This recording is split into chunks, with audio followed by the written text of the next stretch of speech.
So some of these scripts that we want to run are just going to be really hard to get to work. I mean, if they create URLs in code and then do things with URLs, refer to the window location and things like that, then they're just going to be confused by the fact that they're not running on the page that they're supposed to be running on. And you'd basically have to go in on a script by script basis and figure out why it's not working. But we have a more pervasive problem that's actually causing all scripts to not work correctly. So there should be a little drop-down menu that happens here that's controlled by JavaScript. And if we go to our main page, and let's go to document object model and scroll down to some of this code. So it's supposed to be, if you click on this thing, you get a little editor where you can execute the script and do some other stuff.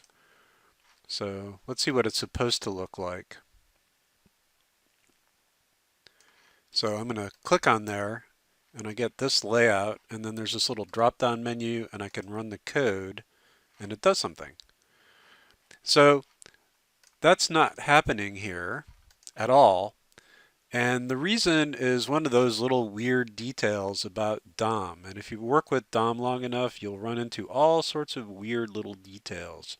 So this weird little detail is that script tags actually maintain state. So there's state information associated with script tags, some of which you can get through JavaScript and the DOM pretty easily, and then others just implementation stuff that you can't really get a hold of. And one of the things that they maintain about a script tag is whether the script has actually been executed or not. And when we parsed our HTML and created a DOM object, the script actually got run there, but it wasn't attached to a window. And so basically the window load never got run on that script. And now that script is dead.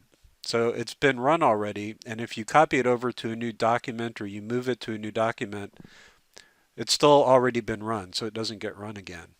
So what we actually need to do if we want to make these scripts work in our document instead of in our contents is we have to create a new script tag and then make sure it has the same source as the old script tag or the same inner text as the old script tag before we add the new thing to the document.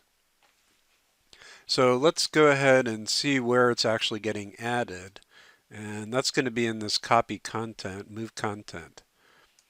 So move children is going through each node and removing the child from contents and then storing it somewhere in the document. And this is where we need to check whether the child is a script tag or not. So if it's not a script tag, we can just go ahead and move it. But if it is a script tag, we want to create a new script tag and make it match the old one, and then add the new one here. So we're good up to here, and then I'm going to have an if statement. So if, so I need to know whether the thing is a script tag or not, and this is how that works. I'm going to go ahead and F12. And document.get elements by tag name script. So there's a bunch of scripts on the page, and we'll get the first one. And then there's a tag name property, which is script. So that's how you tell if a particular node in the document object model is a script tag, as you compare the tag name to script. So we'll say if child.tagName equal script, then we'll do one thing, else we'll just go ahead and add it. So if it is a script, we need to know whether it's a script that loads its source from a source attribute, like script source equal fetch FetchPage.js. So is it one of those, or is it a script that has its text in the inner text? So script console.log hello world, right? So it could be either one of these. So the first thing we're going to do is we'll check if the source attribute of the script tag is empty or not. So we'll say if child.get attribute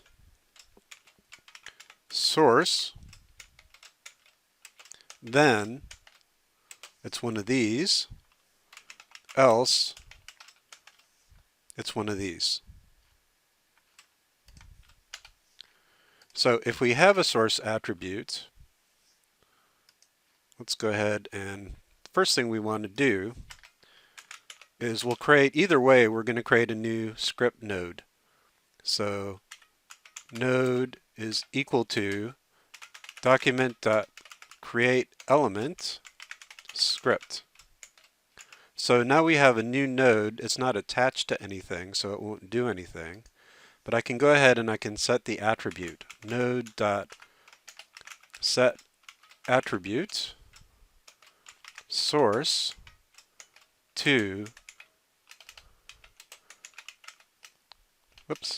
source to child.get attribute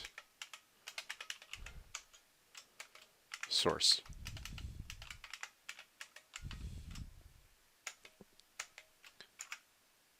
And since this move children is going to get run after I fix my URLs, this will have the correctly modified URL in there. Else, node.innerText is equal to child.innerText. So let's go ahead and try that. And then either way, we're going to destination.append child node. And then we're just basically going to drop child. We're not going to do anything with it at all. So let's go ahead and reload. And then click on this code. Ooh, and it ran. It did something. So I have this little pop-up. And let's see what happens when I run code. So it didn't quite work. Probably got an error. Failed to load resource, server responded with the status of 404. So actually the JavaScript that gets run tries to fetch some content and it uses relative URLs, but that's going to be buried in the JavaScript and not easy to fix. So you really want to convert these things to absolute URLs, but that requires changing the script. Now some of them will work. So if I go to the next chapter, which is on events, so here's a piece of code that waits for you to click, and I'm going to run it. Click this document to activate the handler. So that works because it's not actually loading any resources and it doesn't have any URLs that need to be modified. And the text editing stuff here works as well. You are the best.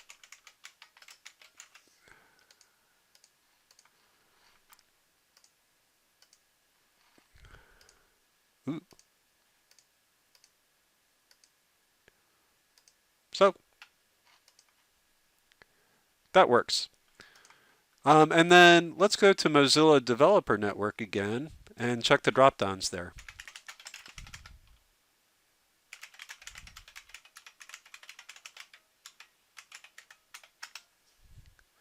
So web technologies.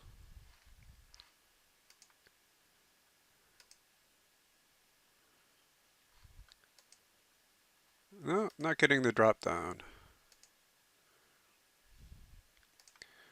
Okay, so what I'm going to do here instead of setting the inner text is I'm going to set the source on this to a data URI. And so that's going to be node.source set attribute source to data colon text slash JavaScript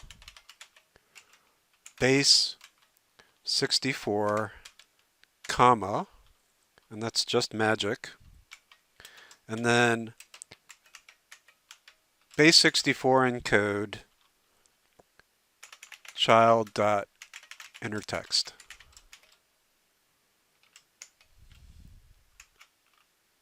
And then I'll get rid of this. And now let's try it.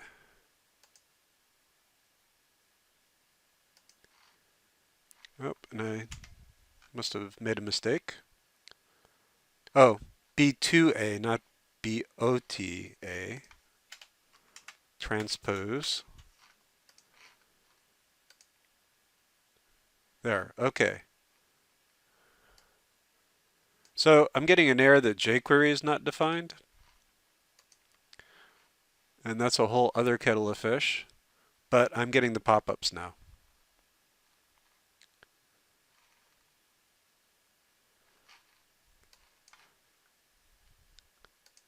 Tutorials.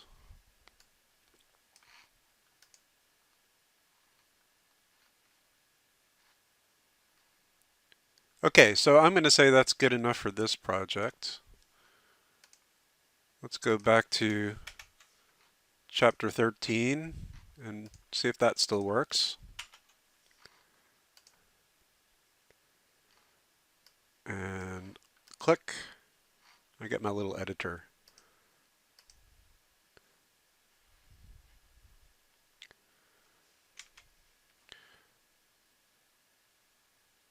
So once again, all of the type-in boxes here are going to try to load the same JavaScript source.